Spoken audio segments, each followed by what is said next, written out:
அனைவருக்கும் வணக்கம்.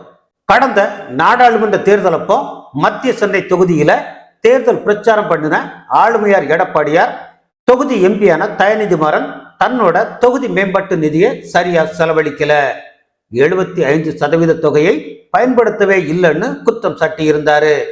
இதனால தயநிதி மாறன் தேர்தல் ஆதாயத்துக்காக தன் மீது ஆளுமையார் எடப்பாடியார் குற்றம் சுமத்துறதாகவும் அதுல எந்த உண்மையும் இல்லைன்னு மத்திய சென்னை தொகுதிக்கு ஒதுக்கப்பட்ட 17 கோடி ரூபாயில் வெறும் 17 லட்சம் மட்டும்தான் மிச்சம் இருக்கிறதாகவும் 95% மேலான தொகையை தொகுதி மேம்பாட்டுக்காக செலவழிச்சிருக்கிறதாகவும், எனவே ஆளுமையார் எடப்பாடியார் மீது குற்றவியல் அவதூறு சட்ட பிரிவுகளின் கீழ் நடவடிக்கை எடுக்கணும்னு சென்னை எழும்பூர்ல இருக்கிற குற்றவியல் நடுவர் நீதிமன்றத்துல வழக்கு போட்டாரு.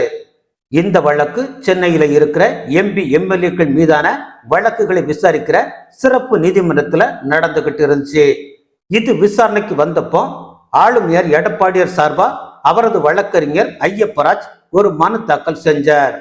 அதுல எனக்கு 70 வயசாயிருச்சு, மூத்த குடிமகன், சட்டப்பேரவையில எதிர்கட்சி தலைவராக இருக்கேன், முன்னாள் முதல்வராகவும் இருந்திருக்கேன், உடல்நல கோளாறு காரணமா மருந்து மாத்திரைகளை எடுத்துக்கிட்டு இருக்கேன், அதனால தன்னோட வயசு, குடியுரிமை, உடல்நல பிரச்சனைகளை பரிசீலிச்சு இந்த வழக்குல நேரில் ஆஜராவதில் இருந்து விலக்கு அளிக்கணும்னு கேட்டுக்கொண்டிருந்தார்.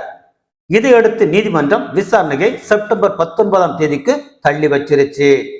ஆளுமையார் எடப்பாடியார் தனக்கு வயசாயிருச்சேன்னு கவலைப்பட வேண்டாம், சொந்த மண்ணான சேலத்துல பரம்பரை சித்த வைத்திய மருத்துவமனை ஒண்ணு இருக்கு, 5-6 தலைமுறையா மருத்துவம் பார்த்துட்டு வர்றாங்க. எதுக்கும் ஆளுமையார் எடப்பாடியார் ஒரு முறை அங்க போயிட்டு வந்தா சோர்வு நீங்கி வழக்கு விசாரணைக்கு நேரில் ஆஜராகலாம்.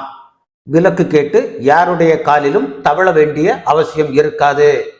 நன்றி.